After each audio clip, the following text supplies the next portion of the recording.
श्री सच्चिदानंद सद्गुरु साईनाथ महाराज की जय। सद्गुरु श्री साईनाथुनि शरद बाबू जी की जय।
श्री सच्चिदानंद सद्गुरु साईनाथ महाराज की जय। सद्गुरु श्री साईनाथ शरद बाबू जी की जय। శ్రీ సాయినాథాయ నమః. శ్రీ సాయిబాబా సత్యచరిత్ర 6వ అధ్యాయం రామజనన ఉత్సవాది కథనం. పరమార్థాన్ని ప్రాప్తింపజేసుకోవాలనుకునేవారు కానీ లేదా సంసారంలోని సకల సుఖ సంపదలను సంప్రాప్తింపదలుచుకున్నవారు కానీ ఎవరైనా సరే సద్గురువని నావికుడి లేదా తెడ్డు వేసేవాడి నావలో కూర్చున్నప్పుడు ఆయనే ఆవలి తీరానికి తీసుకెళ్లి దింపుతారు. సద్గురు అన్న శబ్దంతో మనసులో ఆ భావన మేల్కొనగానే శ్రీ సాయిబాబానే మొదట గుర్తొస్తారు. ఆయన ప్రత్యక్షంగా మన ఎదుటికొచ్చి నిలబడతారు. తమ చేతిని మన తలపై ఉంచుతారు. దునిలోని విభూతితో పాటు ఆశీర్వాదపూర్వకంగా ఆ చేతిని శిరస్సు మీద పెట్టగానే అంతఃకరణ స్వానందంతో ఎగిసిపడుతుంది.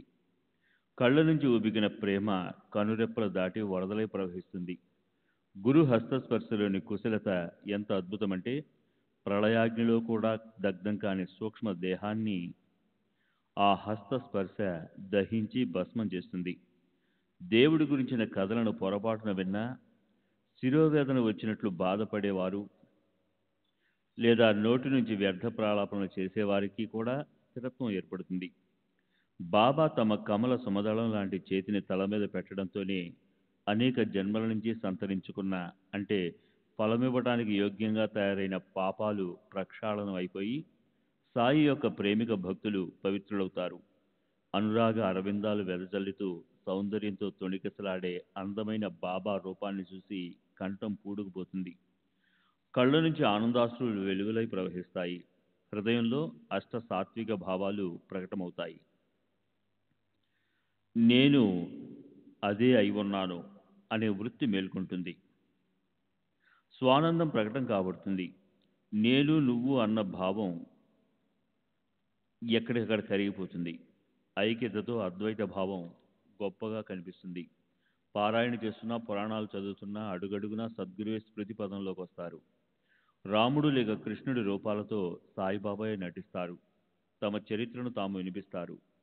ఏకనాథ భాగవతం వినడానికి కూర్చుంటే నకసిక పర్యంతము శ్రీకృష్ణులా ఈ సాయియే భక్తుల హితాన్ని సాధించడం కోసం ఉద్ధవ గీతను గానం చేస్తున్నట్లు అనిపిస్తుంది. ఉబుసుబోగ పిచ్చాపాటి మాట్లాడుకుంటుంటే అక్కడ కూడా యోగ్యమైన అనుభవాన్ని ఇవ్వడం కోసం హఠాత్తుగా శ్రీ సాయినాథుని కథలే గుర్తొస్తాయి. కాగితం తీసుకుని వ్రాద్దామంటే అక్షరంతో అక్షరాన్ని జోడించి పదాలను కూర్చడం కుదరదు. అయితే ఆయనే తమ సామర్థ్యంతో వ్రాయించినప్పుడు మనం వ్రాయలేనంతగా, అంటే మనకు శక్తికి మించి ఆయన వ్రాయిస్తారు. అహంభావం తలెత్తబోయినప్పుడల్లా సాయిబాబా తమ చేత్తో దాన్ని చక్కగా అణిచేస్తారు. శక్తిపాతం చేసి శిష్యుణ్ణి కృతార్థుని చేస్తారు.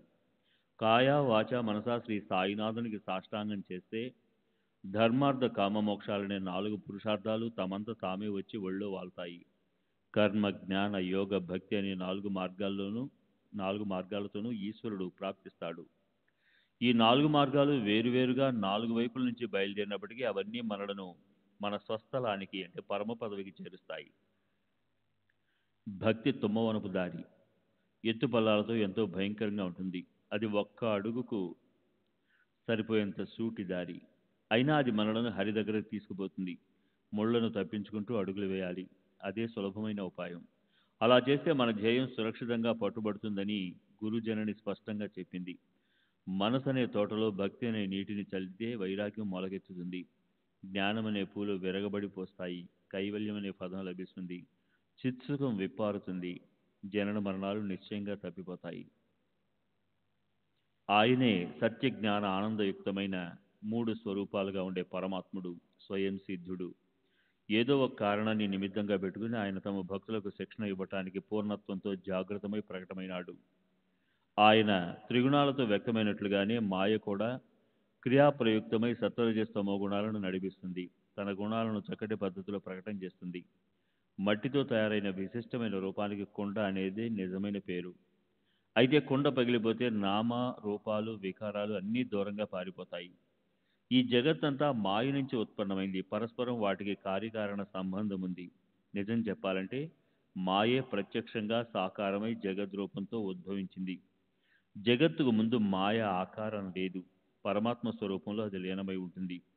పరమ అవ్యక్తంలో కలిసిపోయి ఉంటుంది. వ్యక్తమైన అది పరమాత్మ రూపమే, అవ్యక్తంగా ఉన్నా అది పరమాత్మ రూపమే. మొత్తానికి పరమాత్మ రూపమే అయి ఉన్న ఈ మాయ పరమాత్మ రూపం నుంచి అసలు భిన్నంగా ఉండదు. మాయ తమో గుణం నుంచి జడ పదార్థాలను సృష్టిస్తుంది. ఈ మొదటి క్రియ పూర్తయింది. అప్పుడు మాయ పరమాత్మ యొక్క చిద్గుణంతో కలిసి రజోగుణం నుండి 2 గుణాల స్వాభావిక ధర్మాల మధ్య చైతన్యం అనే నిధిని తెరుచుకునేలా చేస్తుంది. తరువాత మాయ యొక్క సత్వగుణంతో బుద్ధిత్వం ఉత్పన్నమవుతుంది. అందులో పరమాత్మ యొక్క ఆనందగుణం మిళితమైనప్పుడు ఆట సంపూర్ణతను సంతరించుకుంటుంది. ఈ ప్రకారంగా మాయ మహావికారి. అయితే ఎప్పటి వరకు అది రూపాంతరమనే బాధను స్వీకరించదో, పైన చెప్పుకున్నట్లు పదార్థాలను ఉత్పన్నం చేయదో, అప్పటి వరకు అది త్రిగుణాలతో అవ్యక్తంగా ఉంటుంది. గుణాలను అనుసరించడమనే అలాంటి క్రియను చేయకుండా మాయ అవ్యక్తం కాదు. అది క్రియారహిత ధోరణితో ఉన్నంత వరకు అది అవ్యక్తంగా ఉండగలుగుతుంది. అది తెలుసుకోవాలి. మొత్తానికి మాయ ఈశ్వరుడి కార్యం. సర్వం కల్విదం బ్రహ్మ అంటే కనిపించేదంతా బ్రహ్మే అనే తత్వం మూడింటి అంటే బ్రహ్మ అంటే పరమాత్మ మాయా జగత్తు యొక్క ఐక్యత అయి ఉంది. అలాంటి ఐక్యత యొక్క అనుభవాన్ని నిశ్చయంగా ప్రాప్తింపజేసుకోవాలి అని మనసులో గొప్ప కోరిక ఉన్నవారు వేద శాస్త్రాలను అభ్యసించాలి. ఈ వేద శాస్త్రాలు శృతి స్మృతులు సారాసార విచారం చేయగల శక్తిని, గురువు వేదాంతము అనే మాటల అనుభవాన్ని పరమానందాన్ని ఇస్తాయి.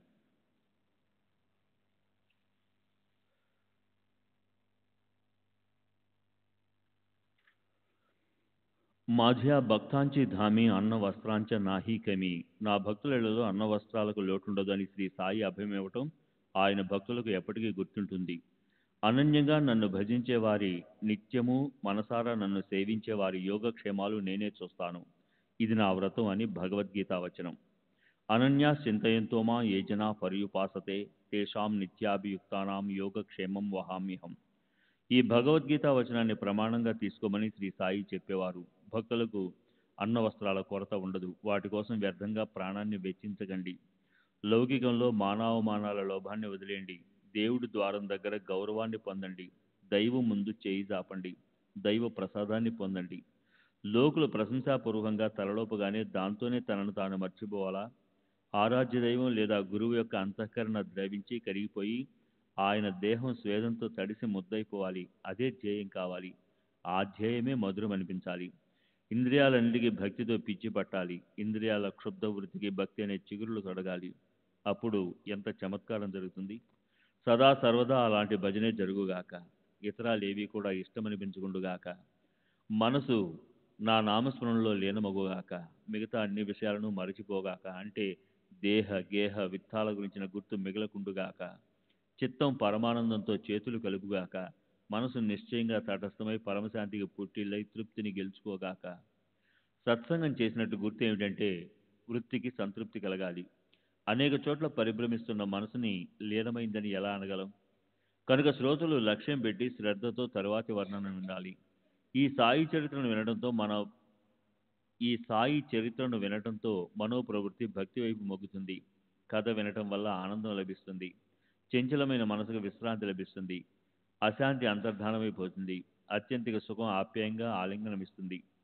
శ్రీ సచ్చిదానంద సద్గురు సాయినాథ్ మహారాజ్ కీ జై. సద్గురు శ్రీ సాయినాథ్ శరద్ బాబూజీ కీ జై.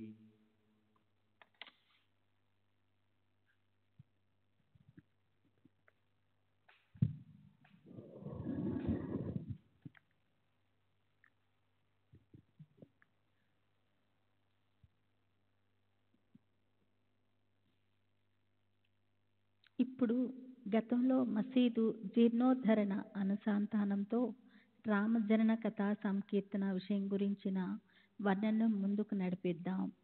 గోపాల్ గుండు అనే ఒక భక్తుడు ఉండేవాడు. అతనికి బాబా అంటే చాలా భక్తి. అతను నిరంతరము బాబా నామస్మరణలో కాలం గడిపేవాడు. అతనికి పిల్లలు లేరు.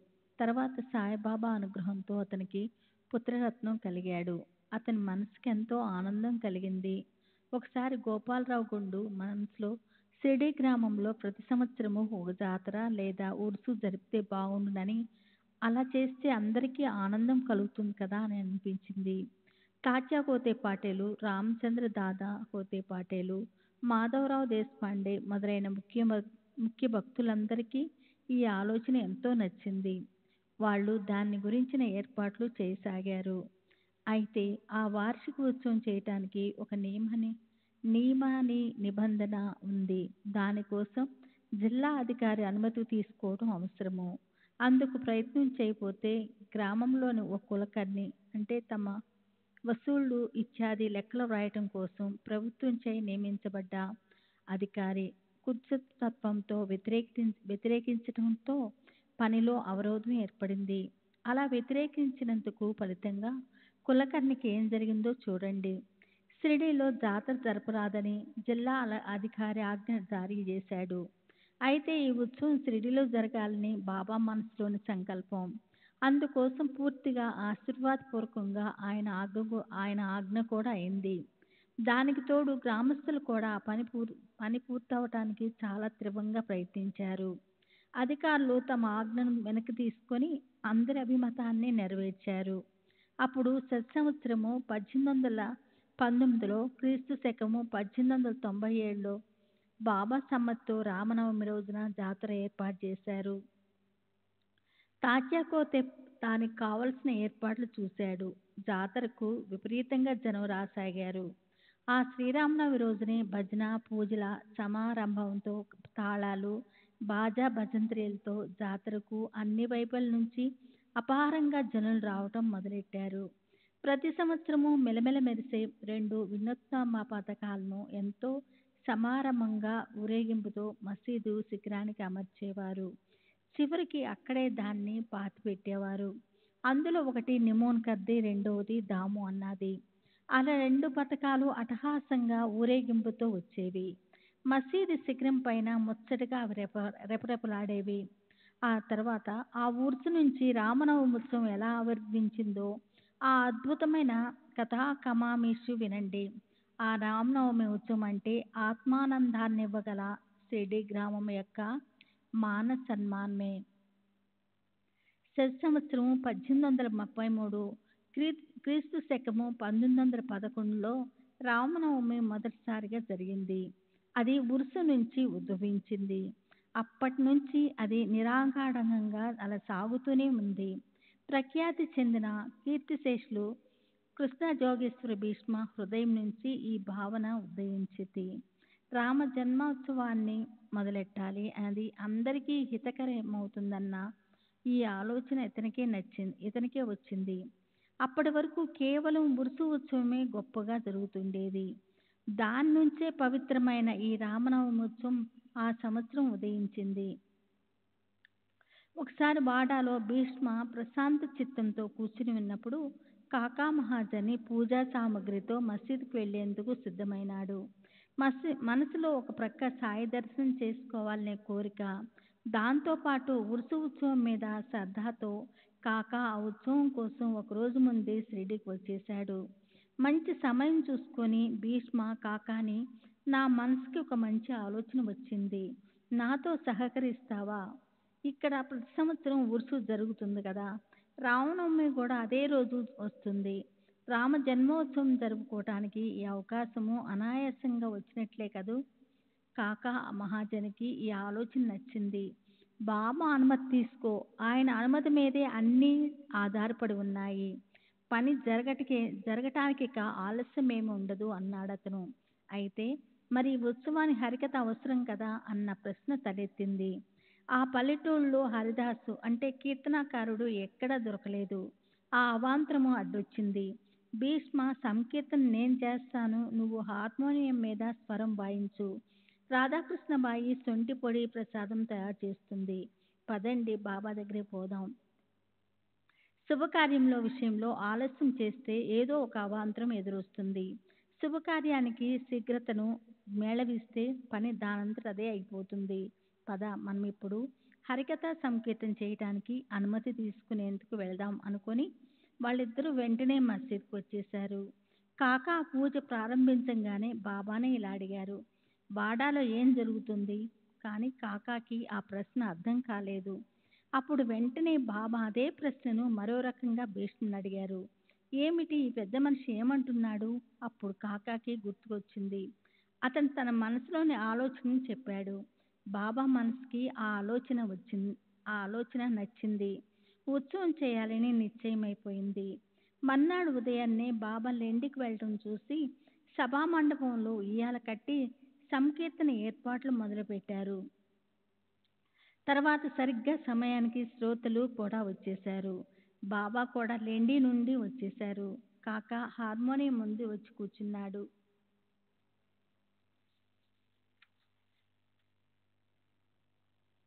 ఇంతలో బాబా అతన్ని పిలిపించారు. బాబా మిమ్మల్ని పిలుస్తున్నారు అన్న మాటలు వినగానే కాకా గుండె గుబేలమంది.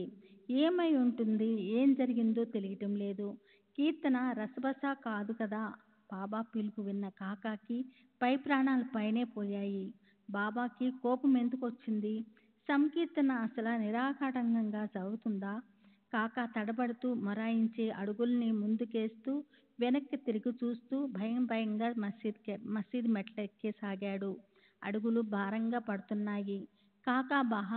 కాకా బాగా చింతాగ్రస్తుడైపోయాడు.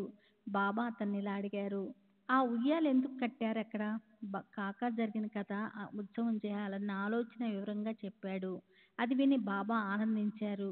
తర్వాత బాబా అక్కడే సమీపంలో ఉన్న నింబార్ నుంచి అంటే గూడు ఒక అందమైన పూలదండ తీసి కాకా మెడలో వేశారు. మరొకటి భీష్మ కోసం కూడా ఇచ్చారు. ఉయ్యాల గురించి బాబా ప్రశ్నించినప్పుడు అందరిలో ఒక గొప్ప చింత ఉత్పన్నమైంది. అయితే ఆ దండ అతని మెడలో పడగానే అందరి చింత ఆనవాళ్ళు లేకుండా పారిపోయింది. అసలే భీష్మ బహుకృతుడు, అనేక విషయాల మీద పుష్కలంగా జ్ఞానం ఉండటం, వివిధ కథా పారంగతుడు కాబట్టి హరికథా సంకీర్తన రసభరితంగా అయింది. శ్రోతల ఆనందం పొంగి నింగి అంచులు దాటింది. బాబా ముఖంలో కూడా ప్రసన్నత చిందులేసింది. అనుమతి ఎలా ఇచ్చారో అదే విధంగా హరికథ సంకీర్తన భజనలతో ఉత్సవాన్ని కూడా అలాగే పూర్తి చేయించారు. రామ జనన సమయంలో బాబా కళ్ళల్లో ఎలా పడిందో కానీ గులాలు పడింది.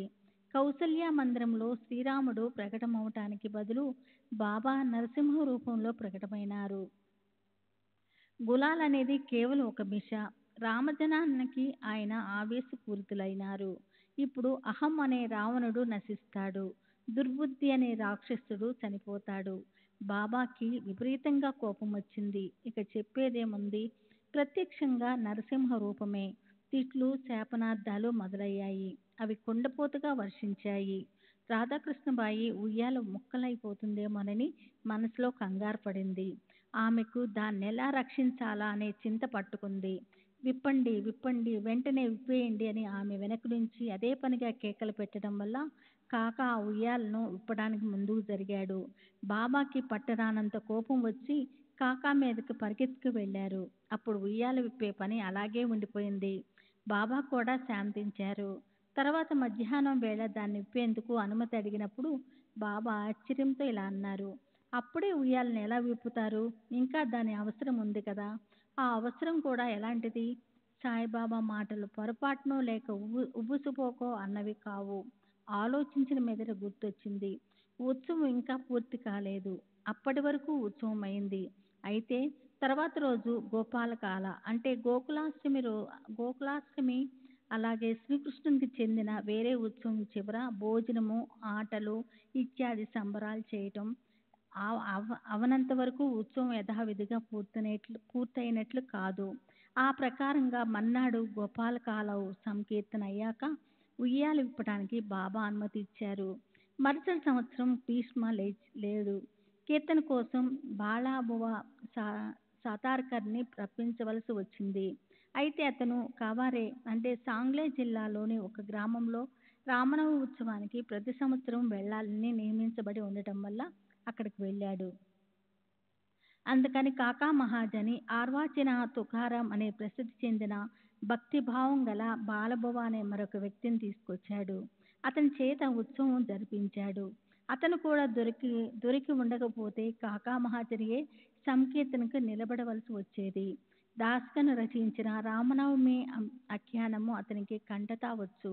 3వ సంవత్సరం అంటే క్రీస్తు శకము 1913లో దాస్కన్ రచించిన రామనవమి క్రీస్తు శకం 1913లో బాలబువ సతార్కర్యే ఆ సమయానికి షిరిడీ వచ్చాడు. అది ఎలా జరిగిందో శ్రద్ధగా వినండి. సాయిబాబా కీర్తి విని బాలబువ సతార్కరు మనసులో ఆయన్ని దర్శించాలన్న కోరిక కలిగింది.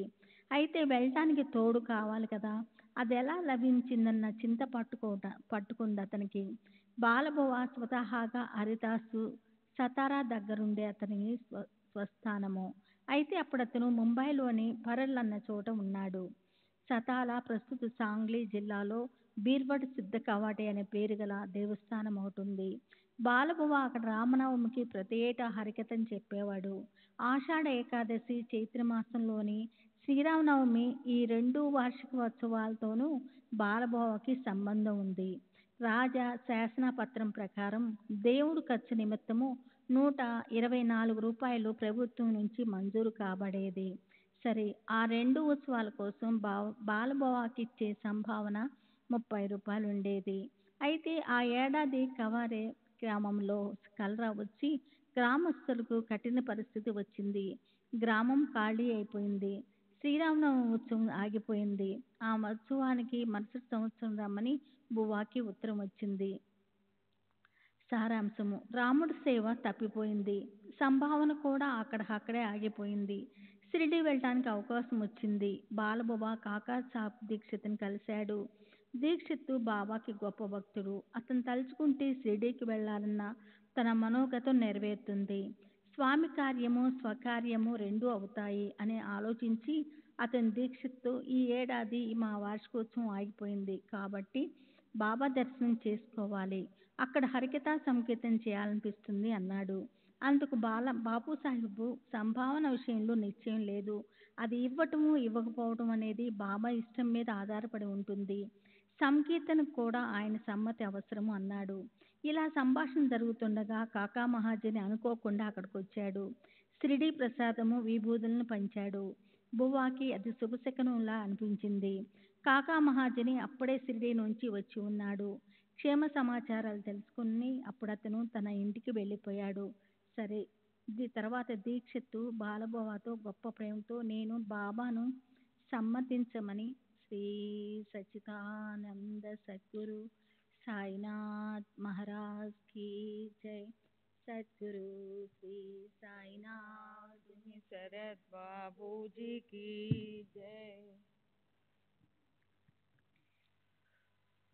వారు సమ్మతించాక మీకు నిశ్చయంగా తెలియపరుస్తాను. నా ఉత్తరం రాగానే వెంటనే షిరిడీకి వచ్చేయండి. దారి ఖర్చులకు భయపడకండి. దానికోసం మీరేం కష్టపడవద్దు. మనసులో ఏ శంక పెట్టుకోకండి అన్నాడు. సరే, తర్వాత దీక్షిత్ షిరిడీకి వెళ్ళాడు. బాబా అనుమతించారు. అప్పుడు బాలాబువ్వ షిరిడీకి వచ్చాడు. అతను కోరుకున్న విధంగా బాబా దర్శనం అయ్యింది. సాయిబాబా కూడా రామనవమి ఉత్సవ వేడుకలను తమ సమక్షంలో బాలాబువ్వ చేత గొప్ప ప్రేమతోనూ ఆసక్తితోనూ చేయించారు. అనుకున్న పనే గట్టెక్కిందని బాలాబువ్వ మనసులో ఆనందం చిందులు వేసింది. సాయిబాబా కూడా ప్రసన్న చిత్తులైనారు. అందరి ఆకాంక్ష ఆశించినంత మేరకి నెరవేరింది. బాలాబువ్వకి సంభావన కూడా తగినంతగా లభించింది. అతనికి 150 రూపాయలు ఇవ్వమని ఆజ్ఞాపించబడింది. బువ్వ అవర్ణనీయపు ఆనంద తీరాలు చేరుకున్నాడు. కవాట్యలో 5 సంవత్సరాలకి లభించేంత డబ్బు బాబా ఒక్క ఉత్సవంలోనే ఇచ్చారు. మరి బాలాబువ్వకి అపారంగా ఆనందం కలగకుండా ఎలా ఉంటుంది? అతను బాబాకి కృతజ్ఞతలు చెప్పుకున్నాడు. సరే, తర్వాత క్రీస్తు శకం 1913 తర్వాత ఒకరోజు దాసుగను షిరిడీ వచ్చాడు. కాకా సాహెబ్ దీక్షిత్ బాబాకి విన్నపం చేసి వార్షిక ఉత్సవాన్ని అతనికి శాశ్వతంగా ఇప్పించాడు. అప్పటి నుంచి ఇప్పటి వరకు ఆ జన్మోత్సవం లెక్కలేనన్ని వాయిద్యాలు కలిసిన మధుర శబ్దాలతో, నామ స్మరణ జయ ఘోషతో అత్యంత వైభవంగా జరుగుతుంది. కడుపారా లభించే అన్న సంతర్పణలతో, అన్నం పెట్టి తృప్తిపరచడంతో గ్రామంలోని పేద పిల్లలకు ఆనందం కలుగుతూ ఉంటుంది. సమాధి మందిరపు మహాద్వారంలో మంగళ వాయిద్యాల నాదంతో సాయి నామఘోష గొప్ప హర్ష ప్రకంపనాలు రేకెత్తిస్తూ ఉండగా ఆకాశమంతా నిండిపోతుంది. గోపాలగుండకు ఉత్సవం లేదా ఉరుసు గురించి స్ఫూర్తి కలిగినట్లే శిథిలమైన మసీదుని అందంగా రూపొందించాలన్న కోరిక కూడా కలిగింది. మసీదు జీర్ణోద్ధరణ కూడా నిజంగా తన చేత జరగాలని భక్తుడైన గోపాలగుండు నిశ్చయించుకుని ఆ పని కోసం రాళ్ళు కూడా సిద్ధం చేయించాడు.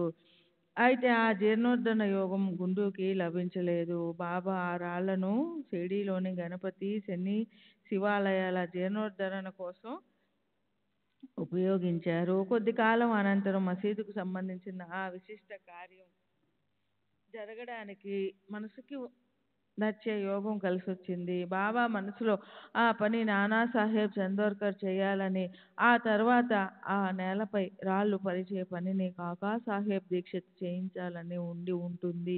తర్వాత అది అలాగే జరిగింది. మొదట బాబా అనుమతి అడిగి అడిగి భక్తులు అలసిపోయారు. మహల్సాపతిని మధ్యవర్తిగా చేసుకున్నారు. అప్పుడు బాబా తమ అనుమతి ఇచ్చారు. సరే, మసీదులో ఒక రాత్రిలో నేల మీద రాళ్ళు పరిచారు. ఆ మరుసటి నుంచి ఆ మరునాటి నుంచి బాబా గద్దె మీద కూర్చోసాగారు. క్రీస్తు శకం 1911వ సంవత్సరం సభా మండపం తయారయింది. అయితే దానికోసం ఎంత ప్రచండ ప్రయాస, ఎంత ప్రయత్నం! నిజంగా అందరూ గజగజ వణికిపోయారు. ఆ పని కూడా అదే పద్ధతిలో, అదే రకమైన పరిస్థితిలో ఒకే రాత్రిలో భక్తులు చాలా కష్టపడి పూర్తి చేశారు. వాళ్ళు రాత్రిపూట ఎంతో ప్రయత్నంతో స్తంభాలను భూమిలో పాతడం, వాటిని పొద్దున్నే బాబా పీకివేయడం, భక్తులు మళ్ళీ అదను చూసుకొని దారిలో రాళ్ళు వేసి నింపడం, ఈ ప్రకారంగా భక్తులంతా అలసిపోయారు. అందరూ నడుం బిగించి పనిచేశారు. రాత్రినే పగలుగా చేసి ఎన్నో కష్టాలను సహించి తమ మనసులోని కోరికను నెరవేర్చుకున్నారు. అసలే ఆ ప్రాంగణం 6 బైలు. అక్కడ కొద్దిపాటి ఖాళీ స్థలమే ఉంది. సభా మండపానికి ఇది చాలా యోగ్యమైన ప్రదేశమని కాకా దీక్షిత్కి అనిపించింది.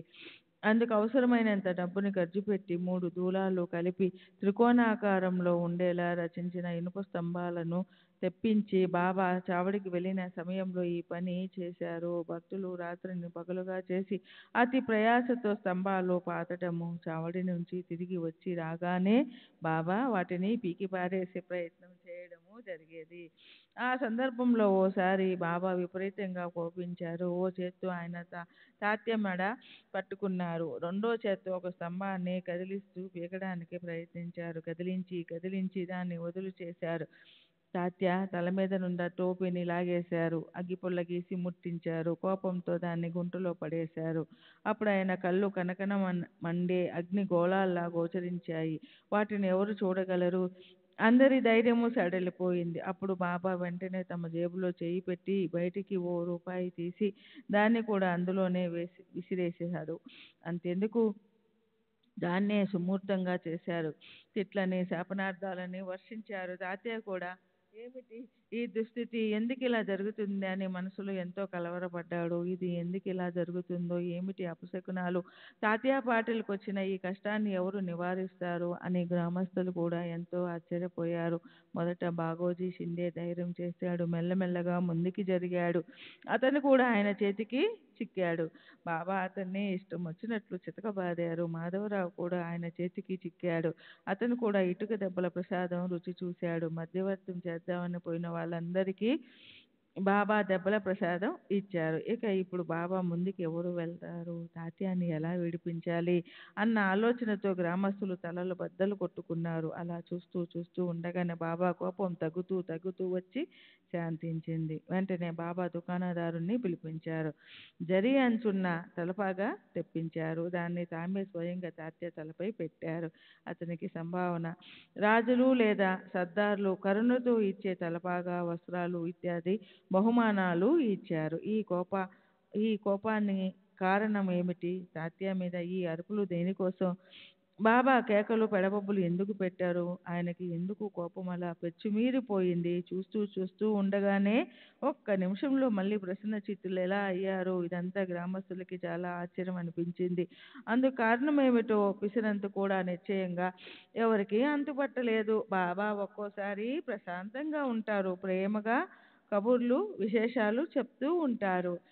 ఒక్క క్షణమైనా కాకముందే ఉన్నట్టుండే నిష్కారణంగా కోపంతో మండిపడతారు. సరే, అలా ఉంటాయి బాబా సంగతులు. ఒకటి చెప్తూ ఉంటే మరోటి గుర్తొస్తూ ఉంటుంది. ఏది చెప్పాలో ఏది మానాలో నాకు తెలియటం లేదు. అందులో భేదబుద్ధి చూపి వ్యవహరించడం మంచిది కాదు. నా ఇష్టాయిష్టాలు కూడా నేనే చూడలేను. సందర్భానుసారం నాకు గుర్తొచ్చిన కథలు వినడంపై శ్రోతలకున్న ఇచ్చను నెరవేరుస్తాను. సాయిబాబా హిందువా లేక ముస్లిమా అన్న విషయము, గతంలో జరిగిన విషయాల గురించిన వర్ణనను వృద్ధుల నుంచి విన్న ప్రకారం రాబోయే అధ్యాయంలో నాకు తోచిన విధంగా చెప్తాను. దక్షిణ మిషతో డబ్బు తీసుకుని దాన్ని మందిర జీర్ణోద్ధరణ కోసం బాబా ఎలా ఖర్చు పెడతారో, దౌతి ఖండాలుగా చేసి జీర్ణోద్ధరణ కోసం బాబా ఎలా ఖర్చు పెడతారో, ధౌతి ఖండాలుగా చేసి శరీరాన్ని ఎలా స్వాధీనం చేసుకుంటారో, ఇతరుల కోసం ఎలా శ్రమ పడతారో, భక్తుల సంకటాలను ఎలా తృప్తిపరుస్తారో అదంతా రాబోయే అధ్యాయంలో స్పష్టమవుతాయి. శ్రోతలకు సంతోషం కలుగుతుంది, సర్వులకి శుభమస్తు. ఈ ప్రకారంగా సాధు సత్పురుషులు ప్రేరణ చేసిన గుప్త హేమాడ్ పంతు రచించిన శ్రీ సాయి సమర్థుల సత్య చరిత్రలోని రామ జనన ఉత్సవాది కథన అనే పేరు గల 6వ అధ్యాయం ముగిసింది. శ్రీ సద్గురు సాయినాథార్పమస్తు. శుభం భవతు. శ్రీ సచ్చిదానంద సద్గురు సాయినాథ్ మహారాజ్ की जय. सद्गुरु श्री साईनाथुनि शरद बाबूजी की जय. सच्चिदानंद सद्गुरु साईनाथ महाराज की जय. सद्गुरु श्री साईनाथुनि शरद बाबूजी की जय. 7వ అధ్యాయం వివిధ కథల నిరూపణం. రకరకాల విశేషాల వర్ణన. శ్రీ గణేశునికి నమస్కారం. శ్రీ సరస్వతీదేవికి నమస్కారం. శ్రీ గురు మహారాజుకి నమస్కారం. శ్రీ కులదేవతకి నమస్కారం. శ్రీ సీతా శ్రీ రామచంద్రులకి నమస్కారం. శ్రీ సద్గురు సాయినాథునికి నమస్కారం. ఇప్పుడు ఇంతకు ముందు చెప్పిన కథను అనుసంధానం చేసుకుంటూ దాన్ని మనసులోకి తెచ్చుకుందాం. దేవాలయాల జీర్ణోద్ధరణ అంటే బాబాకి ఎంతో ఇష్టం. ఇతరులకి ఉపకారం చేసే విషయంలో ఆయన ఎంతో కష్టపడేవారు. తమ భక్తులను ఎంతో బాగా చూసుకునేవారు. తమ దేహాన్ని శ్రమ పెట్టుకునేవారు. భక్తుల దుఃఖాన్ని కూడా సహించేవారు. సమాధితో సహా ఇంద్రియాలను స్వాధీనం చేసుకుని ఆత్మస్వరూపంలో లీనం చేయటం. ఇది యోహలోని 8వది చివరిది అయిన మెట్టు. దౌతి ఖండయోహం మొదలైన ప్రయోగాలు చేసేవారు. చేతులు పాదాలు తల వేరుగా చేసి తరువాత వాటిని మునపటిలాగానే కలిపేసేవారు. ఆయన్ని హిందువు అందామా అంటే ఆయన ముస్లింలా కనిపించేవారు. ముస్లిం అని అందామా అంటే చక్కని గుణాలతో యుక్తుడైన హిందువులా అగుపించేవారు. అలాంటి ఆ అసాధారణ అవతారాన్ని ఏ విద్వాంసుడు మాత్రం వర్ణించగలడు? బాబా హిందువా లేక ముసల్మాను జాతికి చెందినవారా అనేది కొంచెం కూడా అంతుపట్టని విషయం. ఆయన వ్యవహరించే తీరు ఇరు పక్షాలతోనూ సర్వదా ఒకేలా ఉండేది. హిందువుల శ్రీరామనవమి పండుగను సభామండపంలో ఊయల కట్టించి కథా సంకీర్తనలతో సహా స్వయంగా తామే జరిపించేవారు. ఎదురుగా ప్రాంగణంలో ఊయల కట్టబడి ఉండగా రామ సంకీర్తనను చేయించేవారు. అదే రాత్రి ముసల్మానులకు సందల్ అరహదీసిన చందనము వాటి చిన్న చిన్న ముక్కలను ఒక పళ్ళెంలో పెట్టుకుని దాన్ని మేళ తాళాలతో గ్రామంలో ఊరేగింపు జరపటం. తరువాత మసీదులో ఉన్న గూడులోను గోడ మీద చేతులతో తట్టడం. ఈ ఆచారాన్ని అమీర్ షక్కర్ అనే గొప్ప బాబా భక్తుడు ఉరుసు రోజున ప్రారంభించాడు. అది ఇప్పటికీ కూడా రామనవమి ఉత్సవం నాటి రాత్రి షిరిడీలో జరుగుతుంటుంది. ఉత్సవ ఊరేగింపుకు అనుమతించేవారు.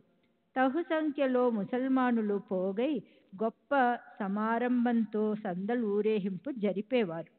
ఈ ప్రకారంగా ఆయన ఆ 2 ఉత్సవాలను ఆనందంతో ఒకేలా జరిపించేవారు. రామనవమి రోజు వచ్చిందంటే కుస్తీలు పెట్టించేసి బుర్రాలు కంకణాలు తలపాహాలను భారీగా బహుమతులుగా ఇచ్చేవారు. గోకులాష్టమి పండుగ వచ్చిందంటే గోపాల కళ జరిపించేవారు. గోకులాష్టమి ఉత్సవము ఇంకా ఇతర ఉత్సవాల చివర భోజనాలు ఆటలు మొదలైన వాటిని సమారంభంతో చేయటం. అలాగే ముసల్మానుల పండుగ వస్తే నమాజు చదవడానికి అభ్యంతర పెట్టేవారు కాదు. ఓసారి మొహరం పండుగ వచ్చింది. కొందరు ముసల్మానులు మసీదులోకొచ్చి ఇలా అన్నారు: ఒక తాబూత్ మొహరం రోజున హసన్ హుసేనులు శవపేటికలకు ప్రతీకలుగా చేసిన పీర్ల ఊరేగింపును చేసి గ్రామంలో ఊరేగించమంటారా? బాబా అనుమతి ఇచ్చిన వెంటనే తాబూత్ తయారు చేసి దాన్ని 4 రోజులు ఉంచారు. 5వ రోజున గ్రామస్తులు దాన్ని కిందికి దించేశారు. అయితే బాబా మనసుకి వీటి వల్ల సుఖము లేదు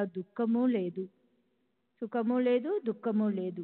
ఆయన్ని చెవులు కుట్టించుకొని ముస్లిం అందామా అంటే ఆయన చెవులు కుట్టబడి ఉండేవి. హిందువు అందామా అంటే సుంతి శిస్నం అంటే పురుష జననేంద్రియ త్వచను ఛేదించే ముసల్మానుల ఒక విధి చేయించబడి ఉండేది. అలా బాబా పావన అవతారం హిందువు ముస్లిము కానిది. ఆయన్ని హిందువు అందామంటే ఆయన నిరంతరం మసీదులో ఉండేవారు. ముస్లిం అందామంటే మసీదులో అహోరాత్రులు అగ్ని ప్రజ్వరిల్లుతూ ఉండేది. మసీదులో పిండి విసరడం, గంటా నినాదాలు, శంఖారావాలు, అగ్ని సంతర్పణ, అగ్నికి అన్నాన్ని ఆహుతిగా ఇచ్చి తృప్తిపరచడం. ఇవి ముసల్మానులకి ఎలా ఉంటాయి? మసీదులో నిరంతరము భజన, అన్న సంతర్పణలు, జనులకి భోజనం పెట్టి తృప్తిపరచడం జరిపి మసీదులో అర్ఘ్యమిచ్చి దేవాదికులకు సుగంధ భరితమైన జలం అర్పించడం, అలాగే ఇవ్వటం, తమ చరణాలను పూజించనివ్వడం, ఇవన్నీ ముసల్మానులు చేస్తారా? ఆయనది మ్లేచ్ఛ, విదేశీ లేదా యవన జాతి వారి గురించి సాధారణంగా ఉపయోగించే శబ్దం. జాతి అది ఒకవేళ అందామా అంటే ఉత్తమోత్తములైన బ్రాహ్మణులు ఆయన్ని పూజిస్తుండేవారు.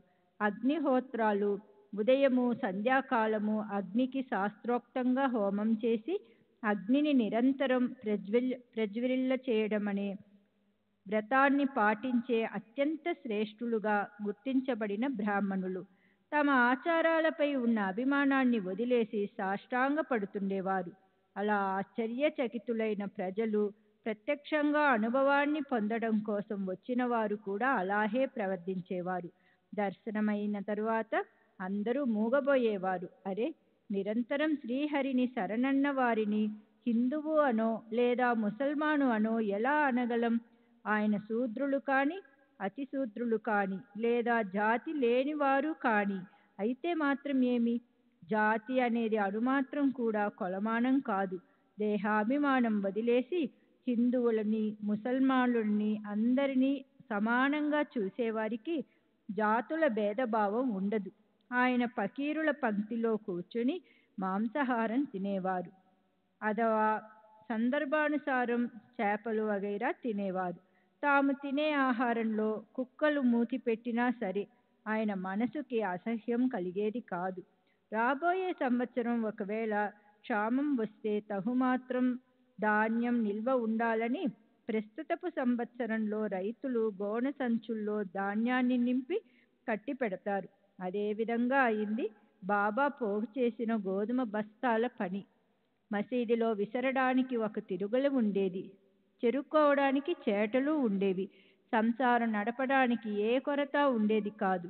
సభా మండపంలో నవనవలాడుతూ పచ్చదనంతో కళకళలాడే అందమైన తులసి కోట ఉండేది. అలాగే అత్యంత శుభ చిహ్నాలతో లతలతో చెక్కబడ్డ రథం. దీన్ని ఇందూర్ నుంచి గుండెల నిండా ప్రేమ నింపుకున్న భక్తులు బాలాసాహెబ్ రేగే, దాజీ సాహెబ్ అవస్థే మొదలైన వారు ఉత్సవం రోజున గ్రామంలో ఊరేగించటం కోసమని సంస్థానానికి సమర్పించారు ఉండేది. పూర్వం సంపాదించుకున్న పుణ్యం ఏదో ఉండడం వల్లనే అలాంటి అందమైన సద్వస్తువుతో, అంటే సాక్షాత్తు పరమేశ్వరుడితో కలయిక అయింది. అందుకే దాన్ని హృదయం అనే బుట్ట లేదా పేటికలో అలా సంగ్రహించి పెట్టుకుంటే చనిపోయే వరకు ఏ లోటు అనిపించదు. పూర్వజన్మలో చేసుకున్న గొప్ప సౌభాగ్యం వల్ల సాయిబాబా చరణారవిందాలు చేతికందాయి. అలసి సొలసిన మనసుకి ఒకంత శాంతి, అజ్ఞానాంధకార కుంభవృష్టిలో తడిపే సంసారిక చింతల నుంచి శాశ్వత ముక్తి లభించాయి. ఎంత సుఖ సంపన్నులమైనప్పటికీ ఈ శ్రీ సాయి సమర్థులతో సహజీవనం నుంచి లభించే సుఖం మళ్ళీ ఏ రకంగానూ తిరిగి రాదు. నేను ఆ సుఖాన్ని అనుభవించి ధన్యుణ్ణయ్యాను. ఆత్మానందము ఏకాగ్రతలతో పరిపూర్ణులై మానవ హృదయ బృందావనాలను రాహరంజితం చేసే సాయిని నేనేమని వర్ణించను? ఆయన పాదాలను ఆశ్రయించిన వారిని ఆయన తమ స్థానంలో కూర్చోపెట్టారు. శ్రీ సచ్చిదానంద సద్గురు సాయినాథ్ మహారాజ్ కీ జై. సద్గురు శ్రీ సాయినాథ్ నిసరత్ బాబూజీ కీ జై.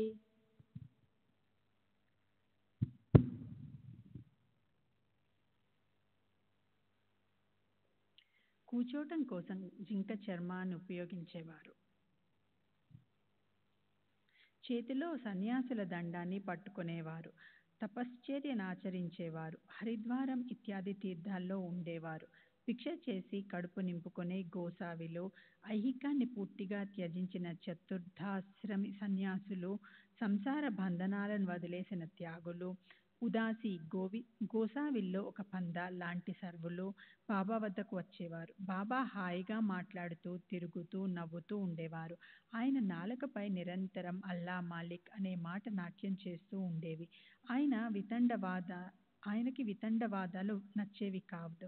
ఆయన వద్ద ఎప్పుడూ సటక బెత్తం ఉండేది. ఆయన కఠిన నియమాలను ఆచరించటం అంటే చాలా ఇష్టం. ఆయన శమి మనోవికారాలు శాంతి చెందినవారు. దాంతి తమ జ్ఞానేంద్రియాలు కర్మేంద్రియాల మీద ఆధిపత్యం సంపాదించినవారు. ఆయన వాణి పూర్ణ వేదాంతపు గువాళింపుల సౌరభాలు వెదజల్లేది. చివరి వరకు బాబా గురించిన పూర్తి వివరాలు ఎవరికీ అంతుపట్టలేదు.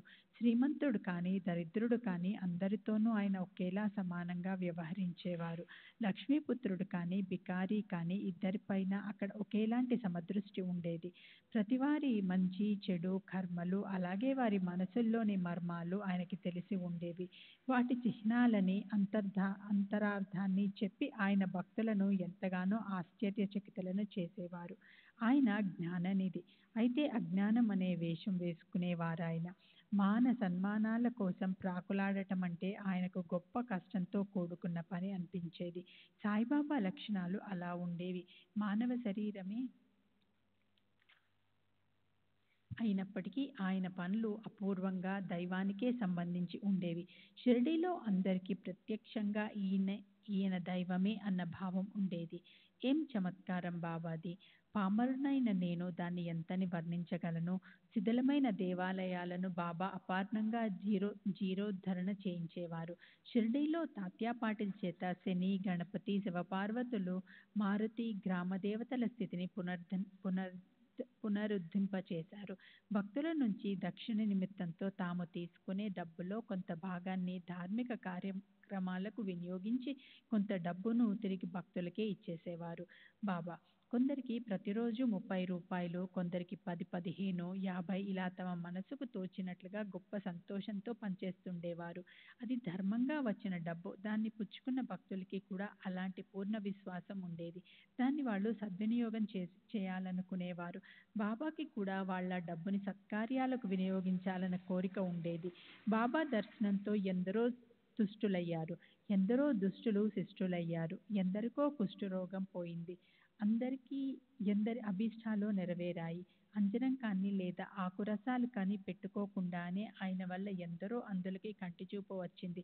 ఎందరో కుంటి వాళ్ళకి బాబా పాదాలను ఆశ్రయించగానే నడక వచ్చింది. బాబా మహిమ అద్భుతం. అది ఎవరికీ అంతుపట్టనిది. ఆయన దర్శనం కోసం అపరిమితంగా అన్ని చోట్ల నుంచి అసంఖ్యాకంగా యాత్రికులు రాసాగారు.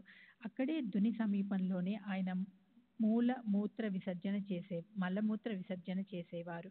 బాబా ఒక్కోసారి స్నానం చేసేవారు, ఒక్కోసారి చేసేవారు కాదు. బాబా నిరంతరం ధ్యానస్థులై ఉండేవారు.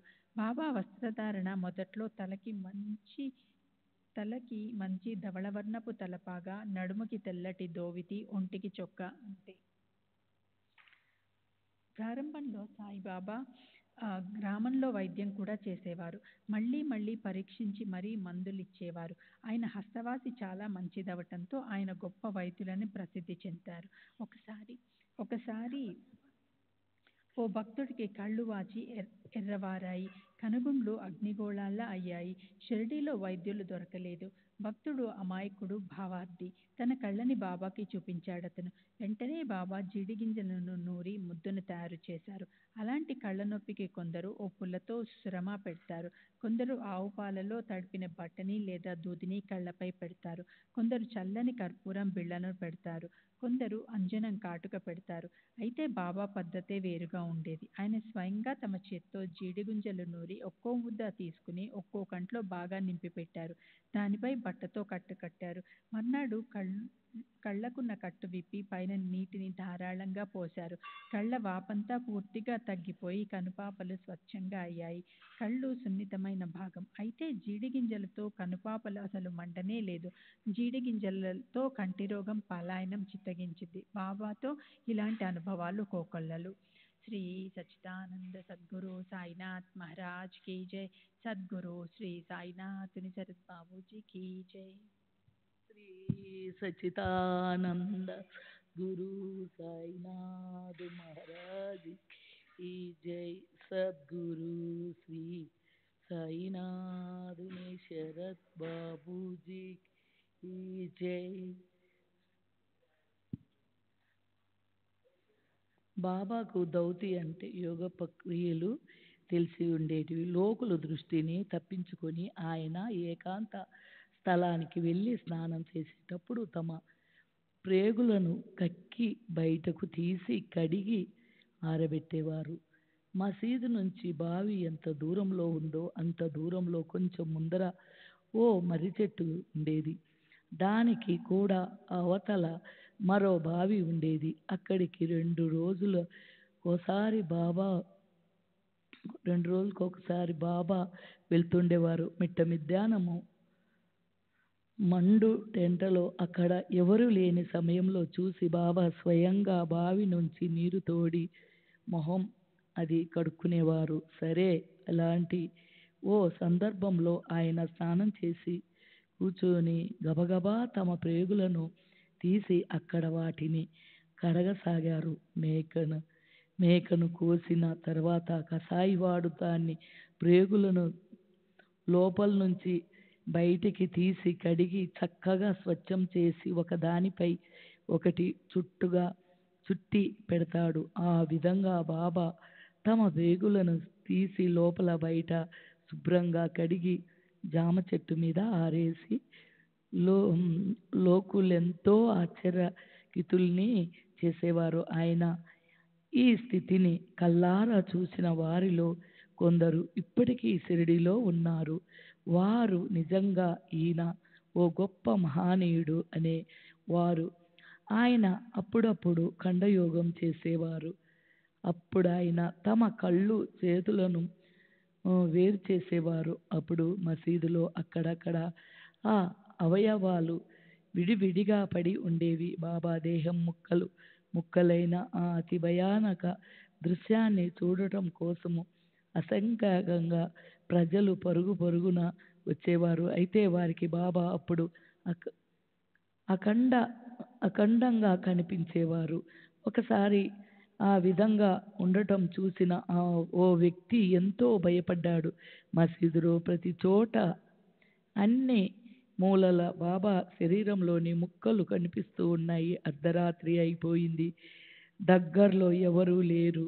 ఎవరు దుష్టుడు బాబాని హతమర్చాడేమో, ఈ అత్యాచారం ఎవరు చేసి ఉంటారు, ఎవరికి చెప్పాలి, అలా చెప్తే నేనే ప్రమాదంలో పడతాను అన్న ఆలోచన మనసుకి వచ్చి అతను బయటకు పోయి కూర్చున్నాడు.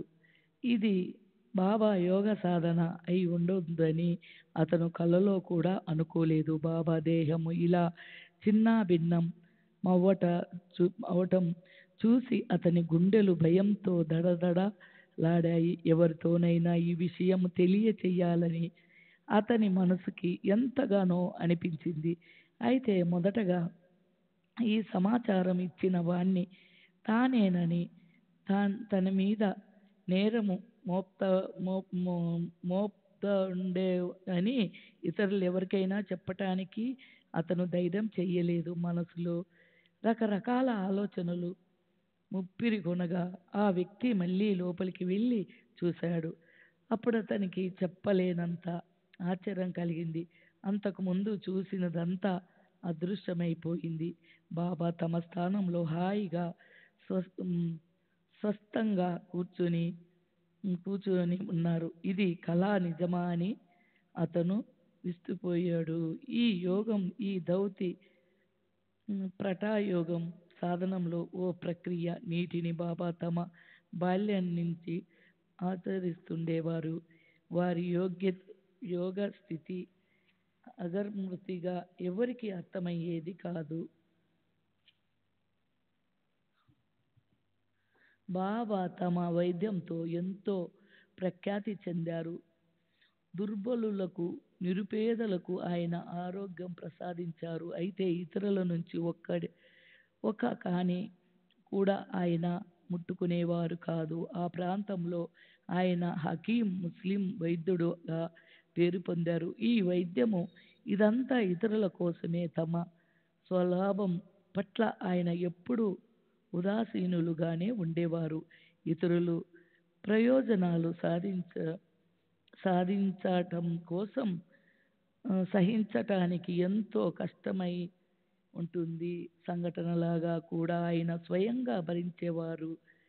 దీనిని గురించిన ఓ విలక్షణమైన కథను నేను శ్రోతలకు వర్ణిస్తాను. దాంతో బాబా వ్యాపకమత దయాస్త నీకు తెలుస్తాయి. క్రీస్తు శకం 1910వ సంవత్సరం దీపావళి ధనత్రయోదశి రోజున బాబా దుని దగ్గర సహజంగానే కట్టెలు కాల్చుతూ కూర్చొని ఉన్నారు. దుని భయంకరంగా మండుతుంది. ఇంతలో నిశ్చలమైన మనస్సుతో కూర్చున్న బాబా ఆ దునిలో ఏకంగా తమ చేతిని జొప్పించి పెట్టేశారు. చేయి కాలింది.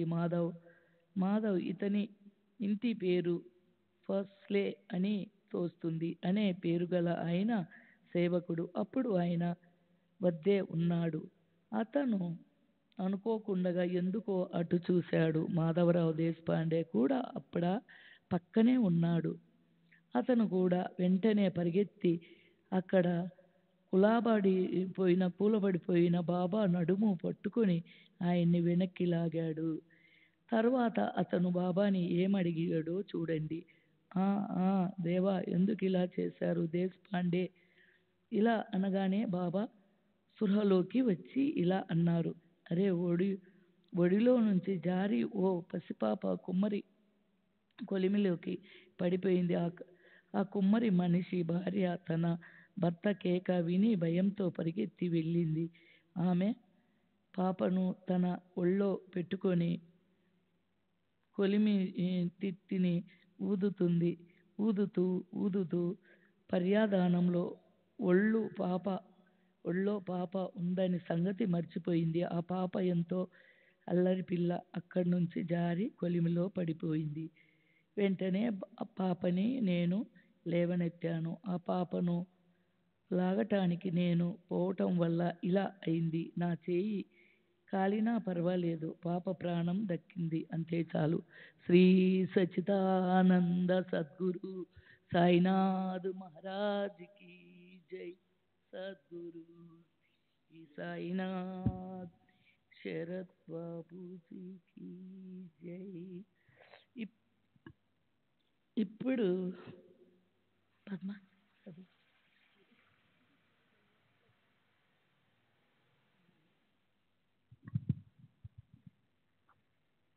ఇప్పుడు చేతి బాధ తగ్గేందుకు ఎవరి నుంచి ఏ ఉపాయం చేయాలా అని మాధవరావు చాంద్రోకర్కి వివరంగా ఓ ఉత్తరం రాశాడు.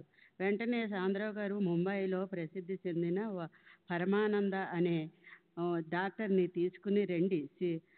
తీసుకుని షిరిడీ వచ్చాడు. కాలిన గాయాన్ని తగ్గించాలని అనేక రకాల ఔషధాలను తీసుకుని డాక్టర్ పరమానందను సాయిబాబా శరణాల వద్దకు తీసుకొచ్చాడు.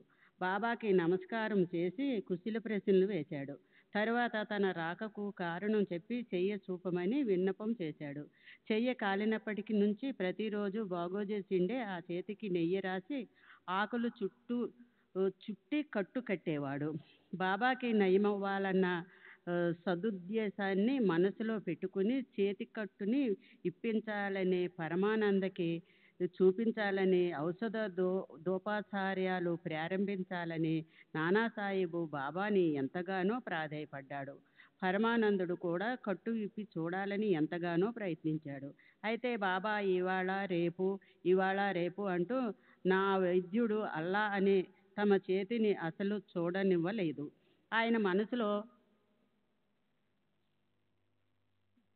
శ్రీ సచ్చిదానంద సద్గురు సాయినాథ్ మహారాజ్ की जय। सद्गुरु श्री साईनाथ निशरद बाबू जी की जय।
श्री सच्चिदानंद सद्गुरु साईनाथ महाराज की जय।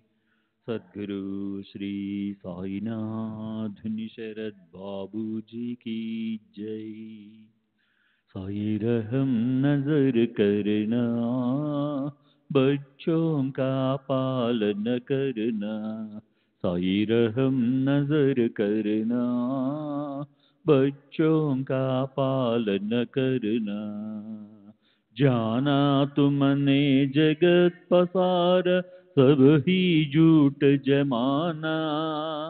जाना तुमने जगत पसार, सब ही झूठ जमाना। साई रहम नजर करना, बच्चों का पालन करना। साई रहम नजर करना, बच्चों का पालन करना। मैं अंधा हूँ बंदा आपका, मुझसे पथ दिखलाना। मैं अंधा हूँ बंदा आपका, मुझसे पथ दिखलाना। साई रहम नजर करना, बच्चों का पालन करना। साई रहम नजर करना, बच्चों का पालन करना। दास गणु कहे अब क्या बोलूं, थक गई मेरी रसना। दास गणु कहे अब क्या बोलूं, थक गई मेरी रसना।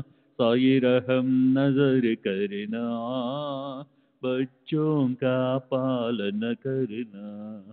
साई रहम नजर करना, बच्चों का पालन करना। रहमो नजर करो अब मोरे साई, तुम बिना नहीं मुझे माँ बाप बाई। रहमो नजर करो मैं अंधा हूँ बंदा तुम्हारा।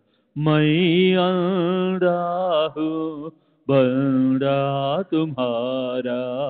मैं ना जानू, मैं ना जानू, मैं ना जानू अल्लाह इलाही।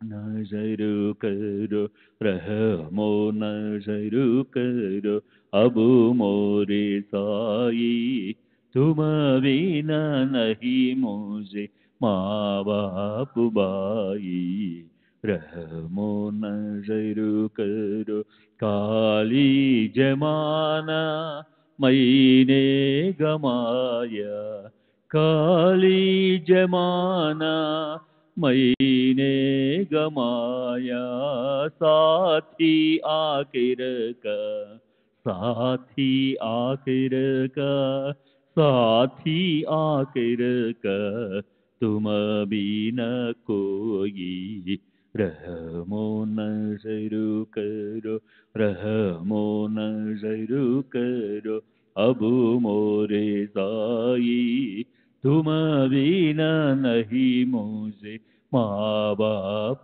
बाई रहमो नजर करो अपने मस्जिद का झाड़ू गड़ो है अपने मस्जिद का झाड़ू गड़ो है मालिक हमारे मालिक हमारे मालिक हमारे तुम बाबा साई रहमो नजर करो रहमो नजर करो अब मोरे साई तुम बिना नहीं मुझे माँ बाप बाई रहमो नजर करो।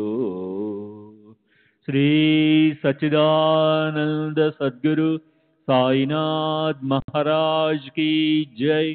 सद्गुरु श्री साईनाथ धुनि शरद बाबू जी की जय।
श्री सच्चिदानंद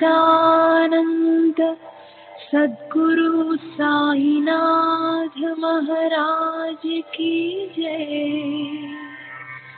सद्गुरु श्री साईनाथुनि शरद बाबू जी की जय।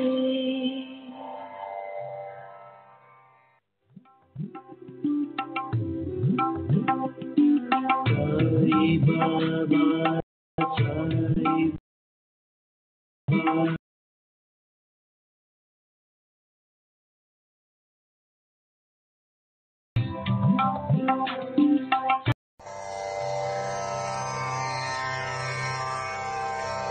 श्री सच्चिदानंद सद्गुरु साईनाथ महाराज की जय।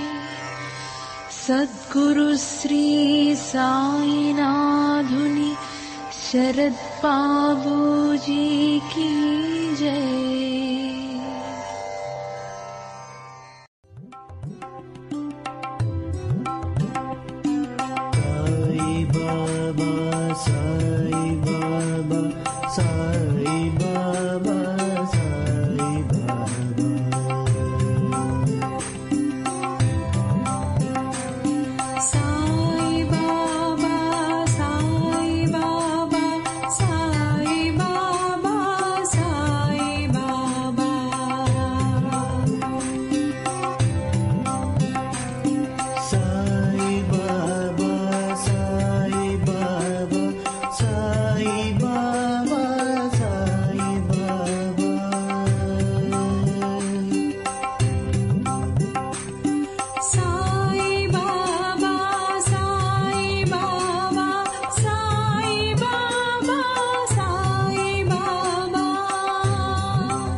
Baba, Sai Baba, Sai Baba, Sai Baba.